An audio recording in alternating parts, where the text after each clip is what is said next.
Hi and welcome back to your class. We were studying the chapter, the last lesson. Just a quick recap of what we have studied previously. The story is about patriotism, about the background of the Franco Prussian War, and the war is over, and Prussia has won the war. And it is about how the French people from now on will be studying German. So the story deals with the people of Alsace-Lorraine, the districts in France, about their love and patriotism and loyalty for France, the culture of France, and the language of France. So the story goes about in a school where a little boy called Franz is going to school, and he has a French test today, but he does not want to give because he is very, very weak in that language.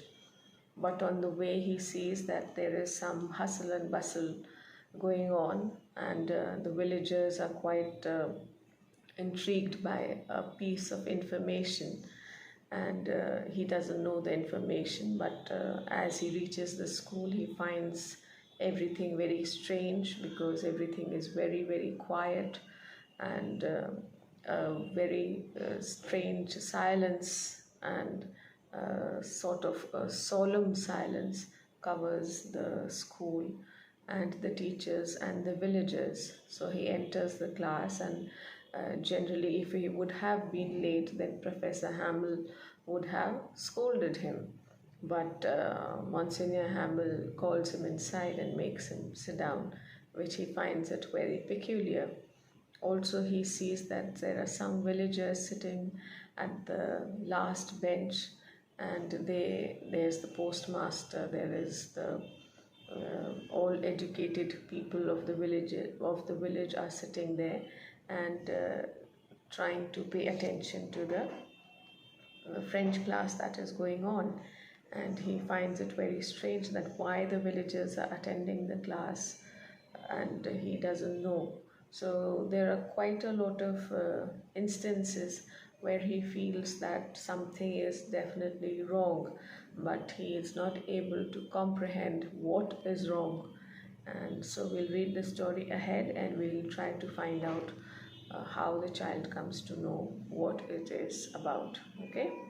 So we have read till the line across the pages. So we are going to start the new paragraph. While I was wondering about it all, Monsignor Hamel mounted his chair, and in the same grave and gentle tone which he had used to me, said, "My children, this is the last lesson I shall give you. The order has come from Berlin to teach only German in the schools of Alsace and Lorraine. The new master comes tomorrow.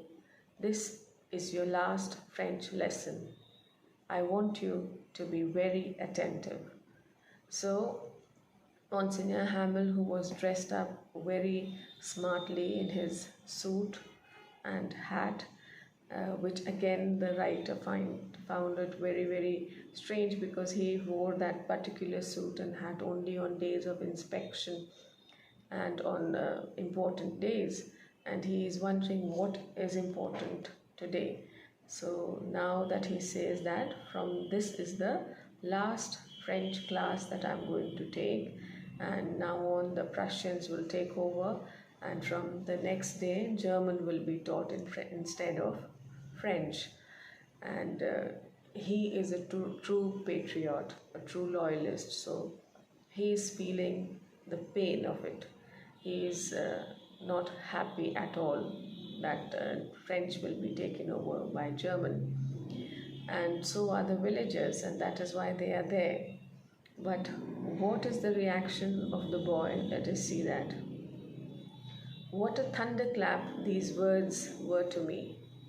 Oh, the wretches! That was what they had put up at the town hall. My last French lesson.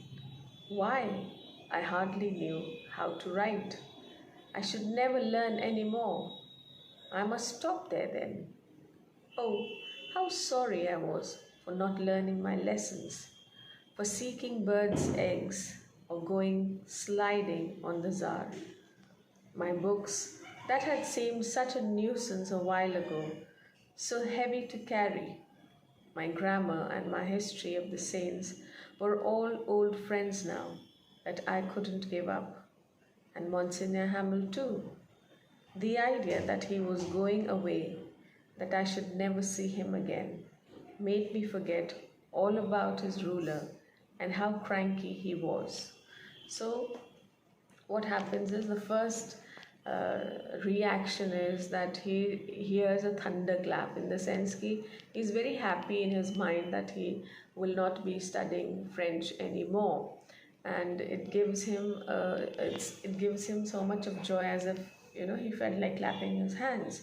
But at the same time, when he notices that from now on he will not be studying French literature, French language, French history, and then it dawns upon him. Then he realizes that he doesn't know the language at all.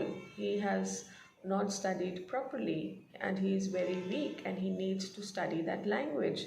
But he has wasted his time, and he has wasted an opportunity to learn that subject.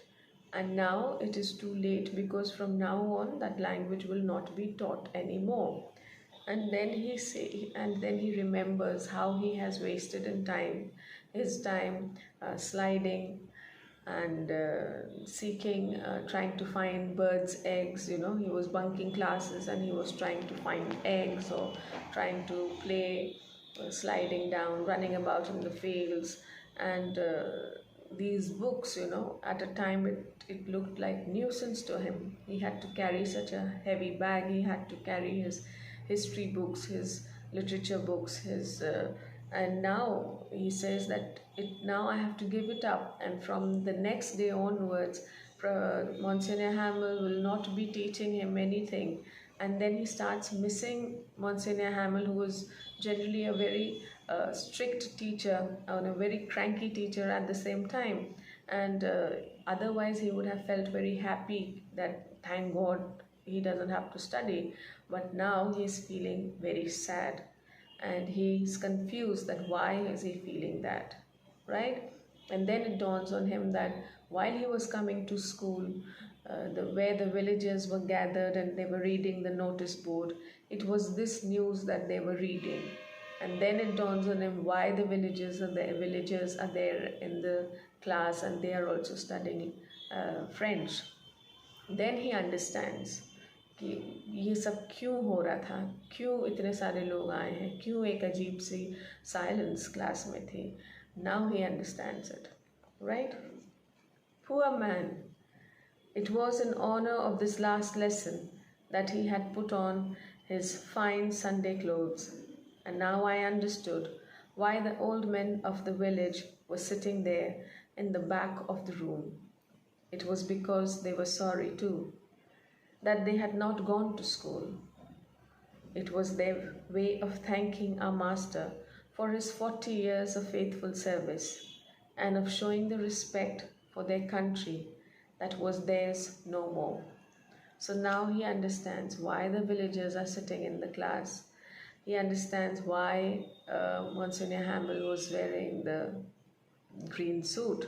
And then he realizes that they are trying to thank Monsignor Hamel for the 40 years of service that Monsignor Hamel has put in. And he has been teaching French to many villagers and their children and their grandchildren. And that is the reason why Monsignor Hamel is feeling sad, that now he's needed no more because he doesn't know German. Plus, these old people have a lot of loyalty towards their country, and now it is not theirs anymore. It belongs to a foreign country. Some other country has taken over France. So it's a moment of sadness for them, right? And they are not able to express, so they have come to school and they are expressing in this particular manner. While I was thinking all this, I heard my name called. It was my turn to recite. What would I not have given to be able to say that dreadful rule for the participle, all through, very loud and clear, and without one mistake? But I got all mixed up on the first words and stood there, holding on to my desk, my heart beating, and not daring to look up. So, by the time this little boy Franz is thinking all this, the chapter was going on. Miss Monsignor Hamill was teaching, and then all of a sudden he hears his name, and then he stands up and he's wondering what to do, and because it is his chance to read the chapter, and then he says in his mind that if at all he had attended the classes, if at all he had not bunked the classes, he would have been in a position to read the chapter or read whatever the master was asking him to read very fluently without any problems. But he got all mixed up because he was not very fluent in the language. He does not understand, and he is not able to read the chapter, and he just stood there. His heartbeat was beating very, very fast, and he was so scared that he didn't even look up to the master, because in his mind he thought that the master would scold him now, or he would shout at him, and he would tell him that, see, you have wasted your time not studying the language, and now you're not able to read a single word also. So let us go ahead and read what is Monsignor Hamill's reaction. I heard Monsignor Hamill say to me, I won't scold you, little Franz. You must feel bad enough. See how it is.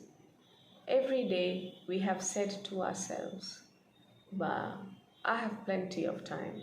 I'll learn it tomorrow. And now you see where we've come out. That's the great trouble with Alsace.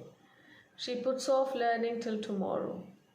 Now these fellows out there will have the right to say to you, how is it you pretend to be Frenchmen, and yet you can neither speak or write your own language? But you are not the worst, poor little Franz. We've all a great deal to reproach ourselves with, right? So he says, when Monsignor Hamill sees Franz not able to read the chapter, he tells him, I will not scold you. I will not scold you at all, because you should realize it yourself what you have missed. Right? And then he says that that's the problem with us as people of France, that we did not respect the freedom that we had. We did not respect our culture. We did not respect our language, and we kept on postponing that, tomorrow we will learn it, there's still time, we will learn it. And see what has happened today. There is no time, and from the next day onwards you won't be able to study French. And then he says that, and the Prussians will get a chance to say that, what kind of a Frenchman are you? You don't even know your language. You cannot even read or write or understand French. What kind of a French person are you? So they will get a chance to make fun of you, and then you will feel more bad. And then he says that I should not be scolding you, because there are people who are in a worse situation than you. They have also not respected the freedom, the liberty, the culture, the time that they had, which they could have used it properly to learn more about the history of France, but they have not. So he's saying, Franz, you're a little boy. There are still many people out there who are in a worse position than you are. So it is useless to scold you, because it was our duty. It means it was the duty of the elderly Frenchmen to have given this knowledge to the children and to the people of France, but somewhere he feels that he has also not done his duty well. He has also not been responsible enough. So he feels bad about it. So he tells him that you're not the only one and there's no use to of scolding you, but there are others who are in a much worse position than you. Right? So I'll stop over here, and in the next video I will continue with this chapter. It's a request, please read the chapter on your own after you have finished seeing this video. So till then, take care of yourselves and stay safe. Bye bye.